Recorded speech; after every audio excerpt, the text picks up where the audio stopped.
del Señor. Porque es necesario que todos nosotros comparezcamos ante el tribunal de Cristo, para que cada uno reciba según lo que haya hecho mientras estaba en el cuerpo, sea bueno o sea malo. Oremos. Mi Dios, te agradecemos en esta hora. Tú has sido fiel con nosotros y estamos aquí porque, Señor, tu gracia, tu providencia, tu misericordia nos ha tenido con salud y vida. Y queremos en esta hora, Señor, también, después de gozarnos con los cánticos, reflexionar en tu palabra y meditar en el consejo que nos des hoy. Por eso, Señor, te ruego que tú mismo hables a nuestras vidas, nos ministres. Y tú, Señor, necesitaste un cuerpo para hacer tu obra y me estás usando a mí para compartir tu palabra. Señor, todo lo que yo soy está en tus manos. Mi voz, mis labios. Señor, úsame, mi mente, mi corazón, y que pueda llegar de una forma comprensible con tu palabra cada día. Por eso, Señor, me encomiendo en ti. En el nombre de Jesús. Amén. Gloria a Dios.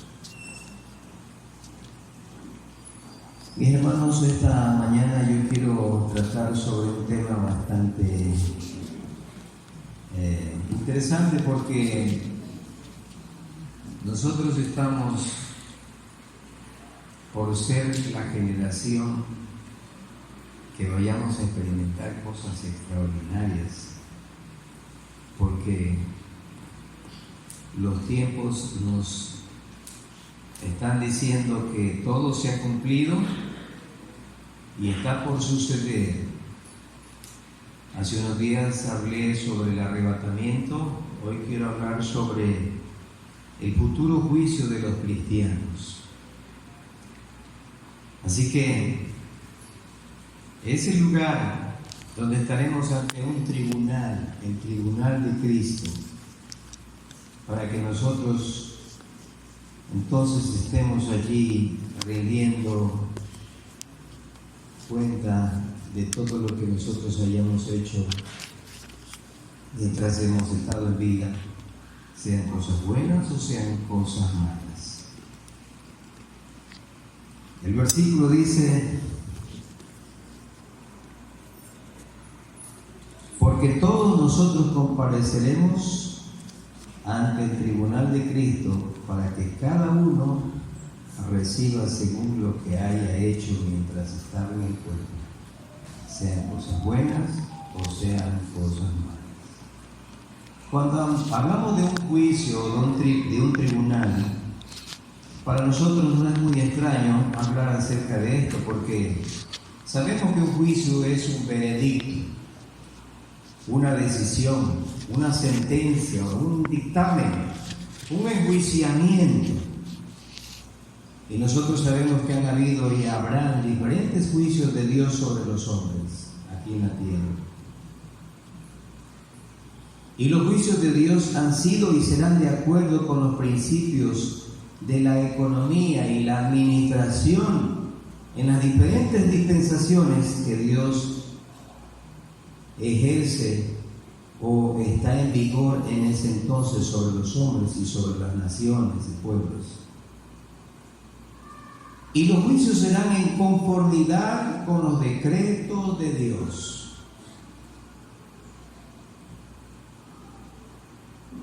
Habrán algunos juicios y que están en las Escrituras.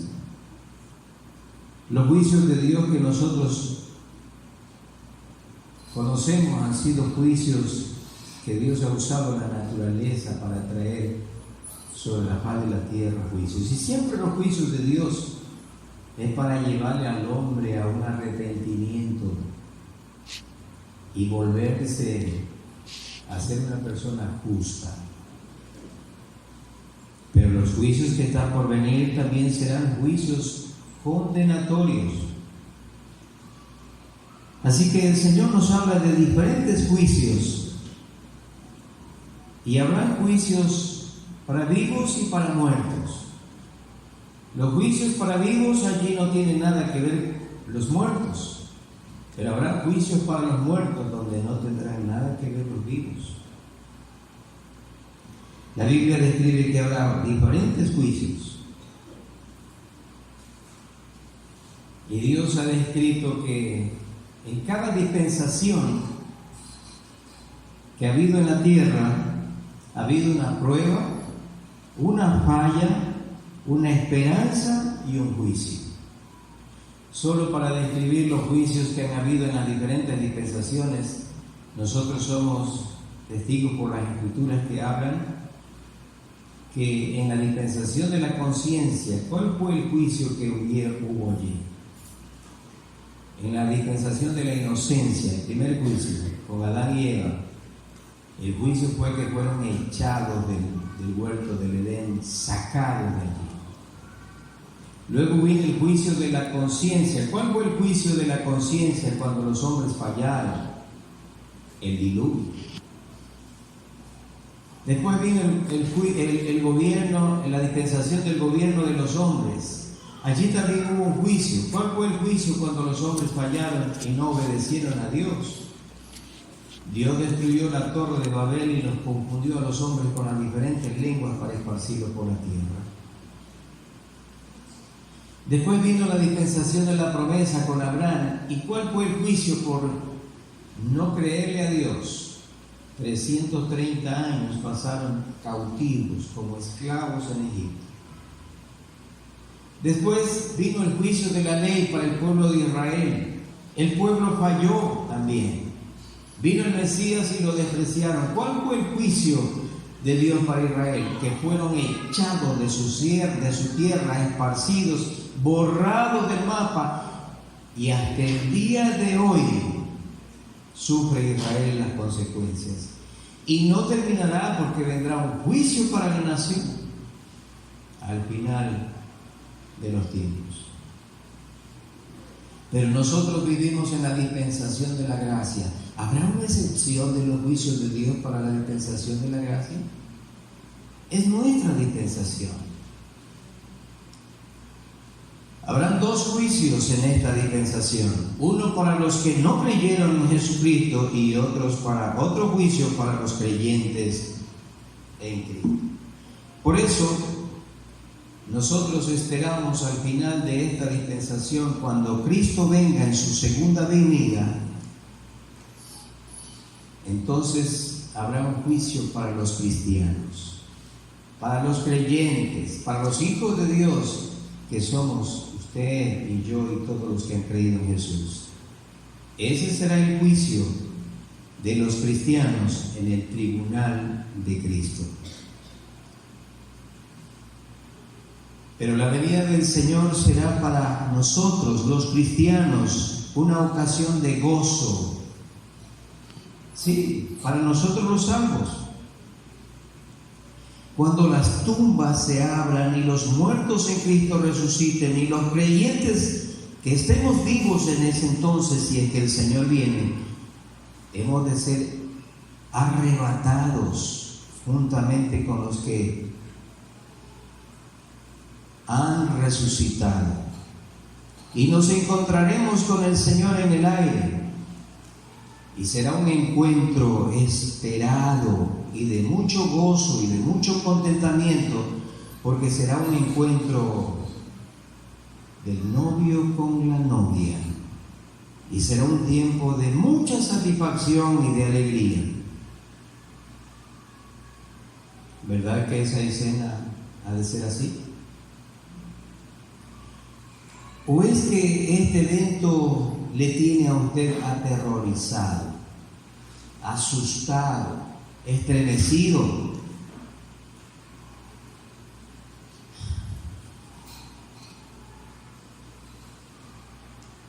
Y yo creo, hermano, que usted tiene razón. Y le digo que le comprendo. Si es así, Nosotros sabemos, porque por causa del pecado, todos los seres humanos estamos expuestos a un juicio condenatorio. Y eso aterroriza. Pero le doy una noticia o le recuerdo, si usted ya lo sabía. Para cada hijo de Dios, este juicio condenatorio de Dios ya pasó. Ya se realizó, ya se cumplió, y cuando Jesús regrese, Él tendrá las marcas de la cruz en sus manos, y esta será la prueba que el castigo por el pecado, que es el juicio condenatorio al pecador, ya ha sido completamente pagado. Ya se realizó.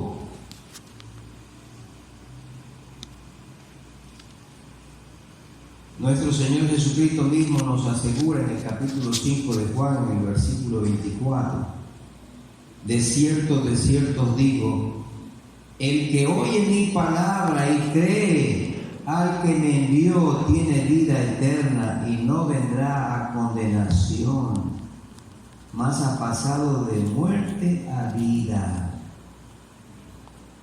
¿Puede darse cuenta de esto? Ya usted no está sujeto a un juicio condenatorio, porque ya se cumplió en la persona de Jesucristo. A la verdad, la ley de Dios dice, toda alma que pecare ciertamente morirá, y nosotros también estamos en la lista. Pero ya otro pagó mi deuda, ya otro la cumplió por mí. A esto el apóstol Pablo agrega en Romanos capítulo 8, versículo 1, ahora pues, ninguna condenación hay para los que están en Cristo, para que los que no andan conforme a la carne, sino conforme al Espíritu.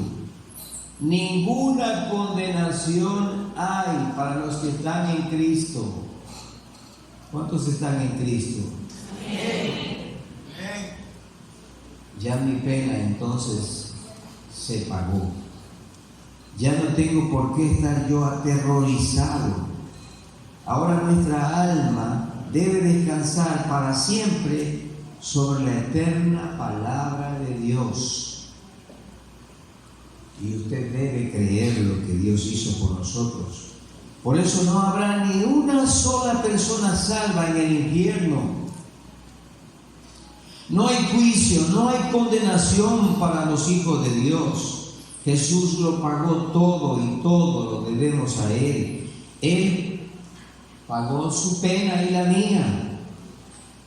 A la verdad, el pecado nos ha dejado manchados, pero Él lavó nuestras manchas y nos ha dejado blancos como la nieve. El apóstol Pedro, en la casa de Cornelio, un gran sermón, él dijo allá en Hechos capítulo 10, versículo 42, y nos mandó que predicásemos al pueblo y testifiquemos que Él es el que Dios ha puesto por juez de vivos y muertos. En su primera epístola, él mismo, allá en 1 Pedro 4, 5, lo dice también, pero ellos darán cuenta al que está preparado para juzgar a los vivos y a los muertos en el tribunal de Cristo. Miren entonces, aquellos que han muerto en el Señor y los que estamos vivos y seremos levantados, estaremos delante de ese tribunal de Jesucristo para dar cuenta. Él nos juzgará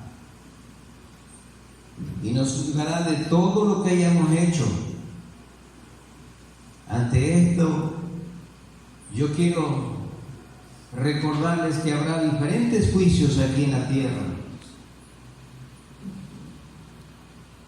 Y quiero detenerme ahí un momento para mencionar los juicios. Y quiero que tenga presente. El primer juicio que vendrá será el que nosotros esperamos, el tribunal de Cristo. Este es nuestro tema y vamos a dejarlo por un momento aquí. Pero viene un juicio para la nación de Israel. Usted conoce que el castigo a los judíos por su desobediencia a Dios y su rechazo al Señor Jesucristo como el Mesías está por venir.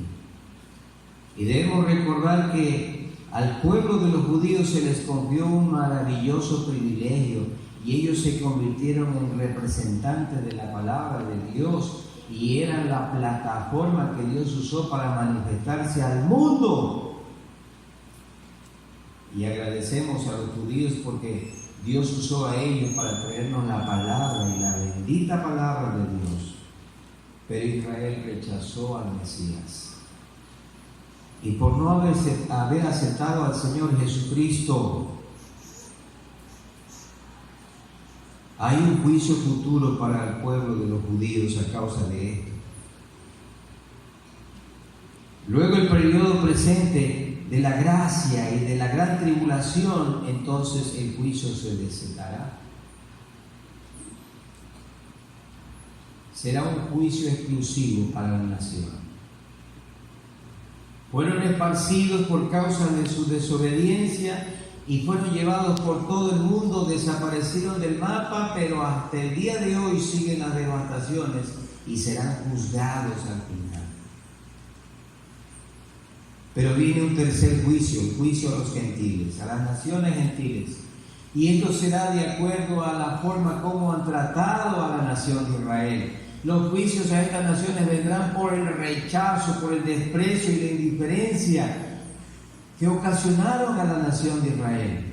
Dios castigará a las naciones, pero castigará también a las naciones por el desprecio a la persona de Jesucristo.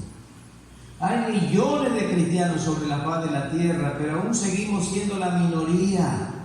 Pero hay mucha gente que se revela y rechaza el Evangelio, y estos también en todo el mundo serán expuestos al juicio de Dios. ¿Ha leído Apocalipsis?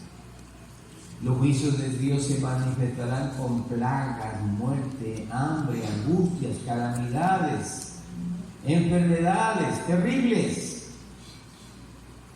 Y serán los juicios de Dios que la Biblia lo describe como el día de la ira de Dios. No será nada fácil. Este juicio será para todos, también los que en vida se mantienen indiferentes. Será un juicio de los vivos. No estarán presentes los muertos. Porque viene un cuarto juicio. Y el juicio será de los ángeles caídos. Será el juicio final contra Satanás y los demonios. E inmediatamente después de los 1000 años del reino de Jesucristo, Satanás será suelto de su cautiverio. Eso lo describe Judas capítulo 6 o versículo 6.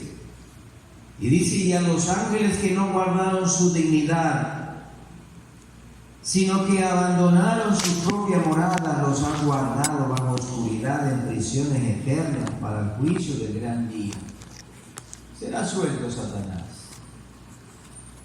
y en poco tiempo volverá a engañar a las naciones. Pero habrá un juicio donde Satanás será echado al lago de fuego con sus demonios. Y luego de este juicio habrá un juicio de los muertos que despreciaron la gracia, las verdades de Dios, los inconversos.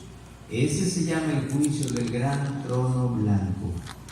Y luego de arrojar a Satanás al infierno, los muertos inconversos serán entonces resucitados para recibir la sentencia final de condenación, de acuerdo a lo que dice Apocalipsis capítulo 20, del 12 al 15.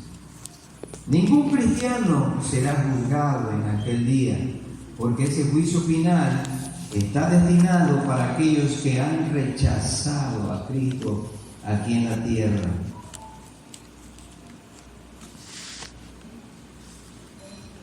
Este será el juicio para los inconversos. Y creo que estaremos presentes tal vez en ese momento por siendo testigos, pero no porque estaremos siendo juzgados. Este es el juicio condenatorio después del arrebatamiento de la iglesia. Entonces, mire usted, ahora regresando a nuestro tema, en la Biblia nosotros tenemos dos pasajes que ratifican el juicio de los cristianos. Y yo quiero leer Romanos capítulo 14, versículo 10. Regresando a nuestro tema, el tribunal de Cristo, el juicio de los creyentes. Pero tú, ¿por qué juzgas a tu hermano? Tú también, ¿por qué menosprecias a tu hermano? Porque todos compareceremos ante el tribunal de Cristo. Habla de un tribunal. Habla de un juicio. Y ese juicio será para todos los que hemos creído en Jesucristo. Pero también está en 2 Corintios 5:10 el pasaje que leímos. Porque es necesario que todos nosotros comparezcamos ante el tribunal de Cristo, para que cada uno de nosotros reciba según lo que hayamos hecho mientras estaba en el cuerpo, sea bueno o sea malo. Mire bien,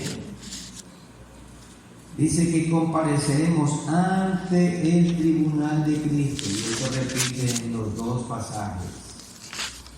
Compareceremos ante el tribunal de Cristo. Y no debe ser confundido este juicio con los otros juicios que hemos mencionado, porque el Espíritu Santo utiliza una palabra para describir el tribunal de Cristo, y esto yo quiero que usted se lo grabe. Esta palabra griega para describir el tribunal de Cristo en griego es bema, B-A-M-A, bema. Y es diferente a la palabra que se utiliza para describir los otros juicios.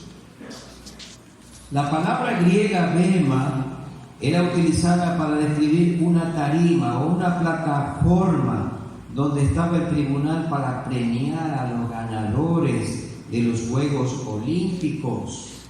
Escuche bien, bema era una plataforma que se utilizaba donde estaba un tribunal para juzgar y calificar y premiar a los ganadores de los Juegos Olímpicos.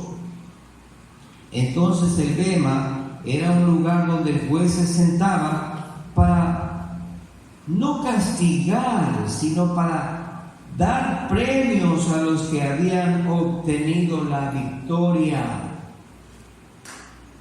El bema es el que se utilizará en el tribunal de Cristo. ¿Sí ven? Ahora entonces, cuando el cristiano esté delante del bema de Cristo, será para que el cristiano sea recompensado de acuerdo a las obras que haya hecho estando en la tierra. Es verdad que usted es salvo por fe, pero las recompensas vienen por los hechos, por las obras. Aquí no existe la idea de recibir castigo. Recuerde que Cristo es el que estará como juez. Pero también recuerde que Él mismo no se juzgará por su obra misma realizada por sí mismo, porque Él llevó todos nuestros castigos por el pecado en la cruz del Calvario. Nos limpió y nos sigue limpiando de todo pecado. Dios fue a la cruz por sus pecados presentes, pasados y futuros. Solo que tiene que usted estar delante de Dios a cuentas todos los días.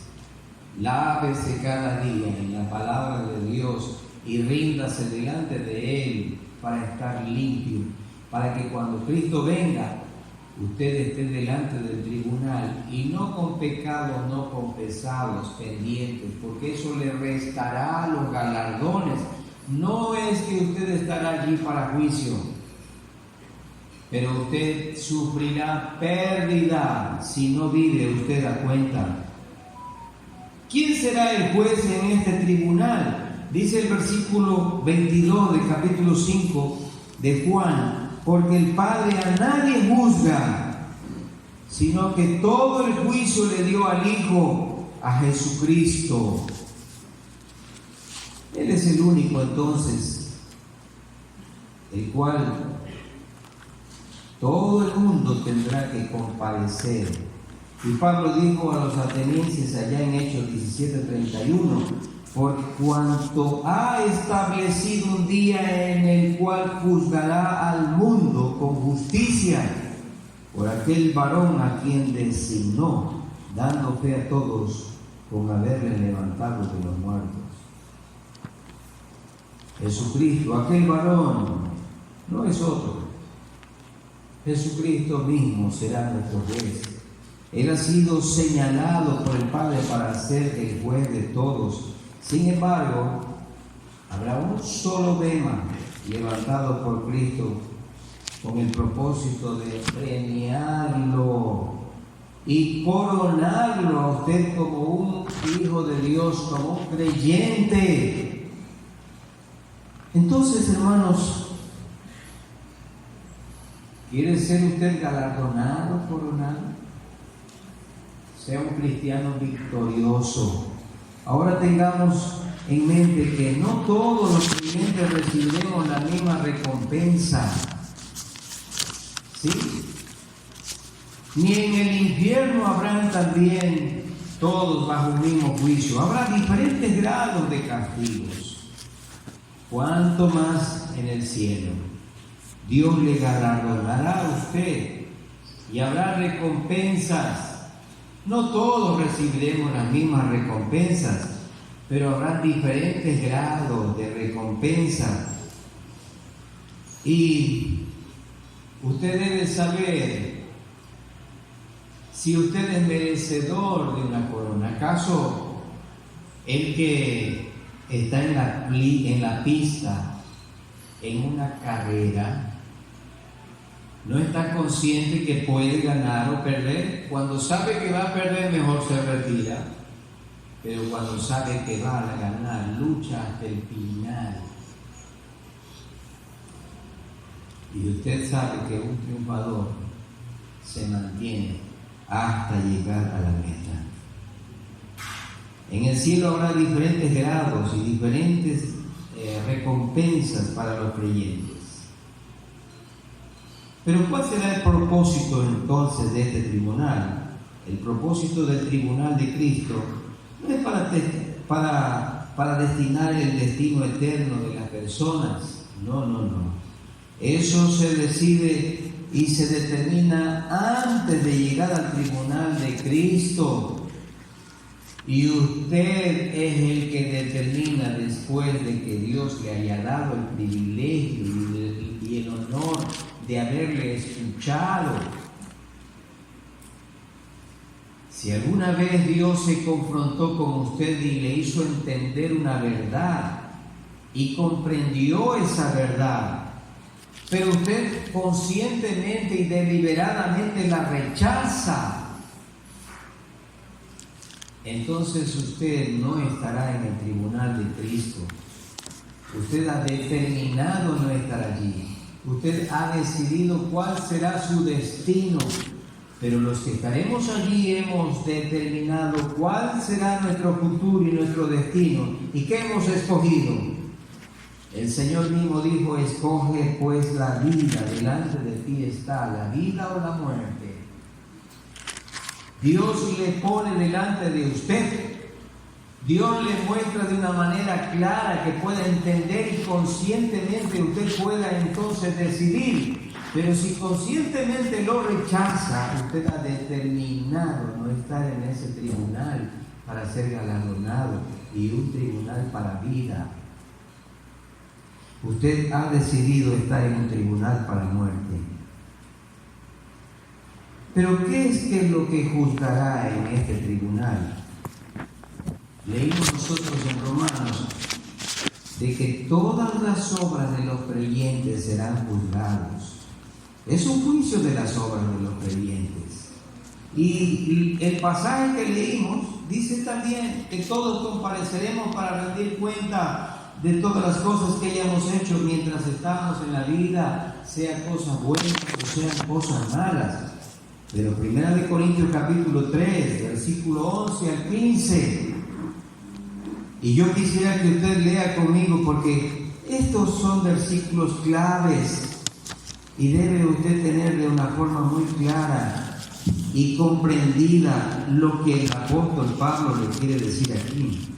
En el capítulo 3 de 1 Corintios, el versículo 11 al 15, y este fue el pasaje que leímos en la liturgia, el pasaje inicial. Desde el versículo 11. Quiero que lea conmigo. Porque nadie puede poner otro fundamento que el que está puesto, el cual es Jesucristo. Ese es nuestro fundamento, nuestra piedra angular. Y si sobre este fundamento alguno edificare oro, plata, piedras preciosas, madera, heno, hojarasca. Mire bien, nosotros estamos en el proyecto de la construcción del edificio de Dios y todos somos un granito de arena allí o un ladrillo en esa edificación. Todos juntos somos un edificio de Dios, casa de Dios. ¿Qué está construyendo usted para el edificio de Dios? ¿Cuál es su obra? ¿Utiliza oro? Esos son los materiales de la construcción. ¿Utiliza plata? ¿Utiliza piedras? Son cosas que conocemos, son minerales de alto precio y algunos se han convertido en un tesoro, pero sí hay personas que rinden toda su vida. El apóstol Pablo dijo en Romanos capítulo 12: el mejor culto que usted le puede rendir a Dios es que se ofrezca a usted en vida como ofrenda agradable delante de Dios. Es el mejor culto que usted pueda rendirle. Y usted está haciendo con eso, es como que está construyendo en el edificio de Dios con oro o con plata. Algunos utilizan piedras preciosas y eso es cuando rinden hasta sus vidas por causa de la obra de Dios. Pero sigue diciendo que hay otros materiales como la madera. Claro que en un edificio se utiliza la madera. Claro que se utiliza también en una construcción el heno, que es la paja. Cuando hay una construcción de adobe en la sierra, se utiliza paja. Entonces, también Dios está esperando que nosotros, si no podemos construir un edificio de oro, pero usted esté edificando también con heno u hojarasca, que puede servir para cubrir un techo en una construcción rústica. Pero Dios está mirando y está conociendo, y un día delante de Él, en el día del juicio, se manifestará todas las cosas. ¿Cuáles fueron las cosas que usted está utilizando para la construcción de esta obra que es el edificio de Dios? Recuerde, Dios quiere darle a usted la recompensa como un constructor del edificio de Dios. También ese tribunal será para galardonar, recompensar y darle corona a usted. La salvación es por fe, pero dije yo entonces que los galardones usted los va a obtener por obras. Santiago dice: ¿dónde están pues tus obras? Y en realidad, si viniste por fe a Cristo. Si tus obras no existen y dices tener fe, estás perdido. Estás perdido. A la verdad, nosotros somos salvos por gracia, solo por creer, porque la salvación no le cuesta a nadie, es gratuita. Dios lo hizo todo en la persona de Jesucristo. Pero ¿para qué le salvó a usted? ¿Le salvó para vivir cruzado de brazos? Cuando Dios sabe que nosotros hemos sido escogidos para hacer su obra. Entonces, habrá diferentes recompensas que se dará a los creyentes en el tribunal de Cristo. Y esas serán las coronas. Y yo quiero mencionarle algunas de ellas. ¿Cuántas coronas quiere tener usted?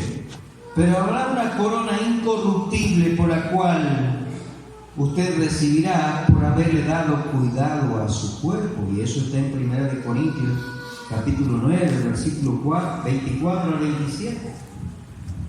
Y dice así nuestro versículo. 1 Corintios 9, versículo 24 al 27. Dice así: ¿no sabéis que los que corren en el estadio todos a la verdad corren, pero uno solo se lleva el premio? Corred de tal manera que lo obtengáis. Todo aquel que lucha, de todo se abstiene. De todo se abstiene.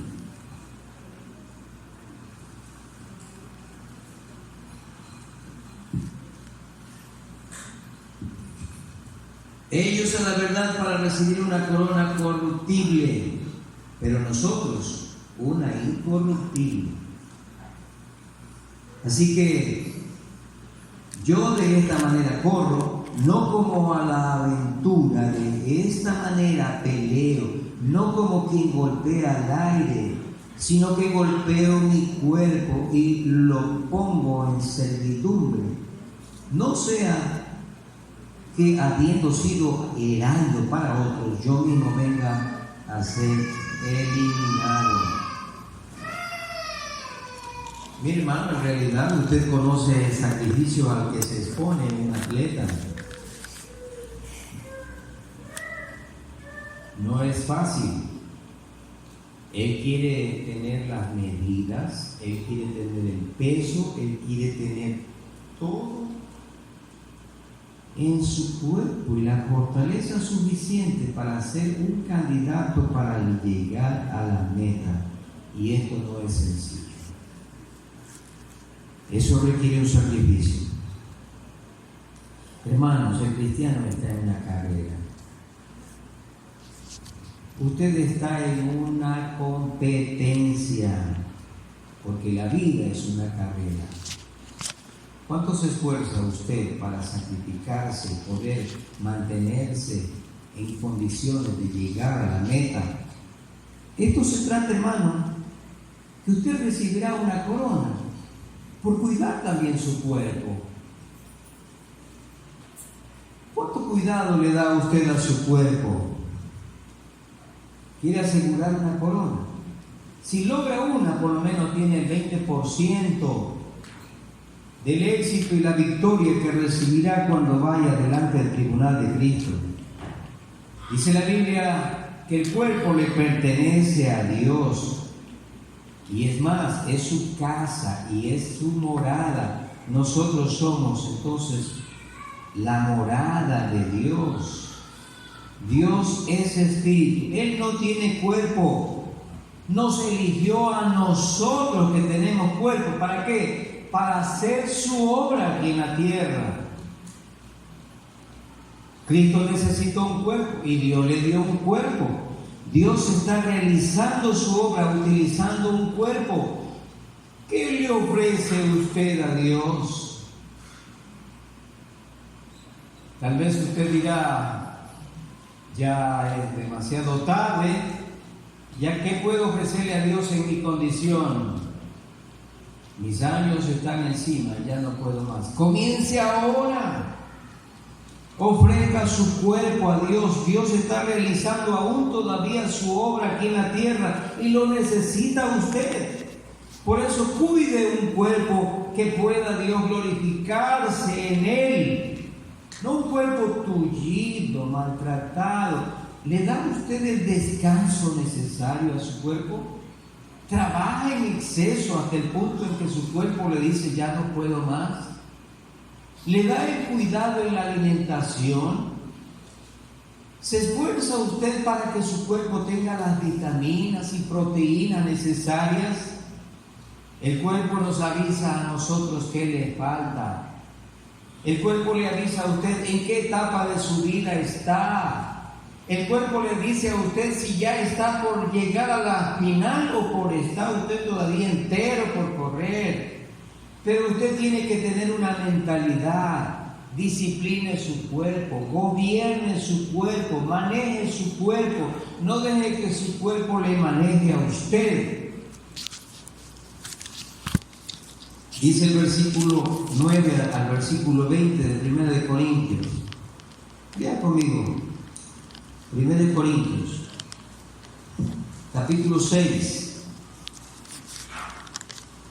Dice desde el versículo 9. ¿No sabéis que los injustos no heredarán el reino de Dios? No erréis, ni los fornicarios, ni los idólatras, ni los adúlteros, ni los afeminados, ni los que se echan con varones, ni los ladrones, ni los ávaros, ni los borrachos, ni los maldicientes, ni los estafadores heredarán el reino de Dios. Y esto erais algunos, mas ya habéis sido lavados, ya habéis sido santificados, ya habéis sido justificados en el nombre del Señor Jesús por el Espíritu de nuestro Dios. Y sigue el pasaje diciendo: todas las cosas que me son lícitas, mas no todas me convienen. Todas las cosas me son lícitas, mas yo no me dejaré dominar de ninguna. Las viandas para el vientre y el vientre para las viandas, pero tanto el uno como las otras destruirá Dios. Pero el cuerpo no es para la fornicación, sino para el Señor, y el Señor para el cuerpo. Y Dios, que levantó al Señor, también nosotros nos levantará con su poder. ¿No sabéis que vuestro cuerpo son miembros de Cristo? ¿Quitaré pues los miembros de Cristo y los haré miembros de una ramera? De ningún modo, de ningún modo. ¿O no sabéis que el que se une con una ramera es un cuerpo con ella? Porque dicen, los dos serán una sola carne. Pero el que se une al Señor, un espíritu es con Él. Huid de la fornicación. Cualquier otro pecado que el hombre cometa está fuera del cuerpo, mas el que fornica contra su propio cuerpo fornica. ¿O ignoráis que vuestro cuerpo es templo del Espíritu Santo, el cual está en vosotros, el cual tenéis de Dios, y que no sois vuestro? Porque habéis sido comprados por precio. Glorificad pues a Dios en vuestro cuerpo y en vuestro espíritu, los cuales son de Dios. Qué clara es la palabra de Dios, que no necesita mayor explicación. Un niño lo puede entender. No solamente el cuerpo requiere el cuidado de las vitaminas y la buena alimentación que usted le dé, sino evitar todas las cosas que corrompan su cuerpo, que es el pecado. Todo tipo de pecado deteriora, descompone, destruye su cuerpo. Entonces, mire usted, ¿ya tiene usted un galardón por cuidar su cuerpo? Hay otra corona que usted va a recibir por cuidar su cuerpo. Y es si usted es un ganador de almas. El tiempo se está yendo, pero quiero que lea 1 Tesalonicenses 2, del 19 al 20. Usted, si es una persona preocupada por la salvación de las almas, por los perdidos, como dice el Salmo 126:6, irán y volverán andando, pero regresarán cargados de gavillas. Cuán preciosos son los pies de los que anuncian el Evangelio. Por amar a las almas y ganar almas es usted un ganador de una corona. Es sabio el que gana almas. Es sabio el que tiene compasión de los que se pierden. Y usted recibirá una corona por ser un ganador de almas. Pero hay otra forma de ganar también una corona. Dice 2 de Timoteo capítulo 4 versículo 8 que para los que aman la venida del Señor también hay una recompensa, un galardón, y será una corona. Hermano, la doctrina de la venida del Señor es importante y fundamental, y hoy estamos corriendo un serio peligro. Algunos ya están ignorando que el Señor viene. Usted debe ser uno que ame, y no solamente ame, sino que también usted tenga una disposición de espera, una actitud correcta, porque si usted ama la venida del Señor, usted anhela y se prepara y está dispuesto a estar en ese lugar cuando el Señor venga. Entonces, si usted ama la venida del Señor, usted tiene una corona para también ser participante de esas coronas. Entonces, usted debe ser un ganador de almas. Hay otra corona, y es la corona de la vida, que está en Santiago 1:12 y en Apocalipsis 2:10, donde menciona que nosotros debemos ser fiel hasta la muerte, ser fiel hasta la muerte, y Dios te dará la corona de la vida. Hermano, esta corona premia la fidelidad y la constancia a los que son fieles hasta el final, a los que son fieles servidores por la obra de Dios. Dios le dará una corona.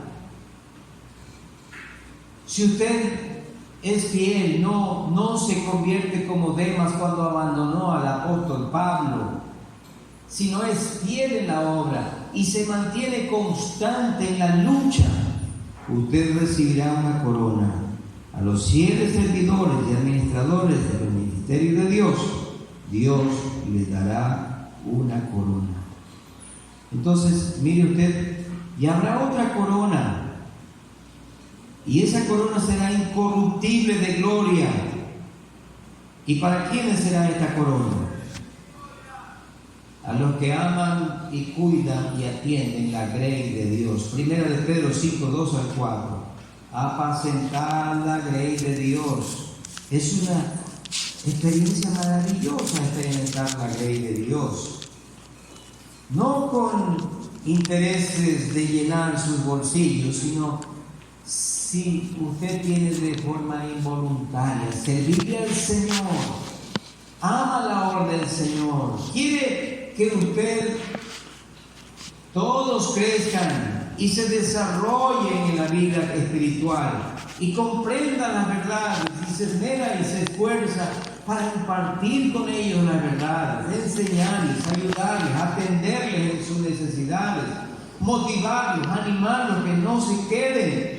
Eso es amar la obra del Señor. Y cuando usted atiende de esta manera la grey de Dios, Dios le dará una corona. Y quiero leer con ustedes Colosenses 3. Colosenses capítulo 3. Y lean conmigo el versículo 23 y 24. Dice así: y todo lo que hagáis, hacedlo de corazón, como para el Señor y no para los hombres, sabiendo que del Señor recibiréis la recompensa de la herencia, porque a Cristo el Señor servís. Mas el que hace injusticia recibirá injusticia. ¿Sí ve usted? Pero usted quiere recibir recompensa, hacerlo de corazón como para el Señor. En conclusión, hermanos, Dios ha diseñado bendecir a sus hijos. Dios quiere galardonarlos, Dios quiere coronarlos, pero requiere de todos nosotros fidelidad, perseverancia, actitudes correctas, motivaciones que en realidad sean para la gloria y honra de Dios. Ante la crisis o momentos difíciles de la vida, debemos ir al Señor y reconocer en Él que en Él está la fuerza para continuar, mantenernos fieles, hasta la venida. La Biblia dice que Dios le dará a usted cada día las fuerzas necesarias y para cada cosa Dios le recompensará y le dará lo que usted necesita. Entonces, no se debilite, no se detenga, ni deje de pelear, de luchar. Dios quiere que usted reciba galardones, Dios quiere verlo con coronas. Recuerde que cuando vayamos con el Señor en el cielo, Él va a preparar un plan de gobierno y conforme usted realiza la obra de Dios en la tierra, entonces Dios le reubicará a usted en una posición de honor y de honra. Porque con Él reinaremos aquí en la tierra. ¿Acaso nosotros disfrutaremos, descenderemos con el Señor cuando Él venga y aquí estaremos con Él cuando Dios quite de las manos de los hombres los gobiernos y nos entregue a nosotros los santos? Reinaremos con Él 1000 años. Y Dios quiere de usted que sea partícipe y colaborador suyo, no solo en esta vida, sino en la venidera. En el tribunal de Cristo, el Señor Jesús quiere entregarle la corona y ubicarle una posición de honor y galardonarlo, honrarlo como hijo suyo, pues Él honra a quien Él le honra. Padre, glorifico tu nombre y te doy gracias. Tu palabra es viva y verdad.